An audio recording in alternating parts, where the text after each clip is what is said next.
So I was thinking yesterday about something that I do intentionally with my children. And it kind of just came full circle, and I fully understood the other side of it in a different way. And whenever my kids, like whenever I'm reading or watching something or doing something that's taking my attention, like my eyes specifically, away from them, they'll come up to me and they'll interrupt me or they'll ask me a question or whatever. And I will pause, put down, stop whatever I'm doing and give them my eyes, my undivided attention. And I do that because I have vivid memories of my father keeping his eyes glued on the television and just kind of like, yeah, That's not very engaging, right? Yeah, Like he's half listening, half not. And it really bothered me when I was a kid that he wouldn't just pause it for 30 seconds. There'd even be times when he'd be like, shh, I'm listening to this, or I'm trying to finish this, or let me finish this. And I'm just like, really? The TV is more important than I am? That's interesting. So then I grow up and I choose to be different with my children, and I choose to give them that attention because I have that to compare it to, right? I was just going through some old family files and remembering things and talking to my kids about the things that have changed from generation to generation. And my dad's dad and mom, they were both alcoholics. They weren't present enough to even be in the room to be watching something for him to interrupt. So he likely never experienced wanting his parents' attention in that way and being ignored. He likely got to the point where he was watching television as a way to escape the reality around him. So to him, that was his like safe space, and he didn't have the framework to be able to even pause it to listen. He didn't understand the perspective. He didn't know what it felt like. So he wasn't intentionally trying to shut me out. He just didn't have the framework to understand what it would feel like. And I mean, I know my parents tried their best, and I can look through the things that they did differently on purpose than what their parents did to try to be better. That doesn't mean that they were perfect and they did everything right and they didn't cause harm, though.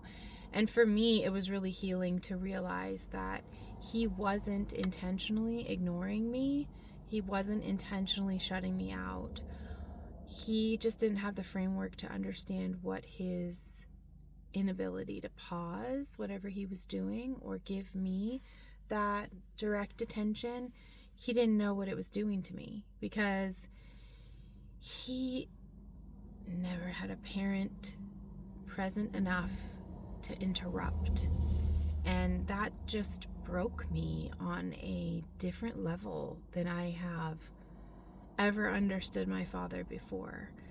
And it gave me gratitude that I had two parents present and participating in the home that could mess things up and do things wrong, because he didn't have that presence of even one of his parents really fully present enough to be somebody that could make those mistakes with him, because they were just checked out, alcoholic. They just, whatever, fend for yourself. And I don't know, it just kind of healed a little part of me when I realized that full circle moment of we are all making choices based on our previous experiences, and we're doing our best based on the information that we have. And I can say I'll turn it off because I know what it feels like to be the kid begging for attention. He couldn't say that because he likely stopped asking for attention when he was teeny tiny. He learned early on he was never gonna get the attention, so why ask for it?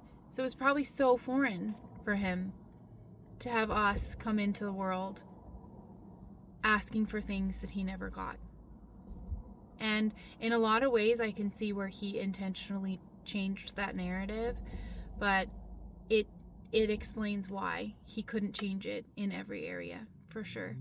And yeah, it was really sobering. And even though my dad's gone, I think I understand him a little bit better now that I realized all of that. And I'm grateful that I had parents around that could mess things up, because I know they were trying their best. And it makes me really sad that he didn't have that accessibility to a degree that he just didn't even try to get attention because there was no one there. Yeah. Anyway, what's something you've realized about your parent that helped you understand them? I'm going to think on that a little bit more. And I think that's helpful for all of us to consider, for sure. Absolutely.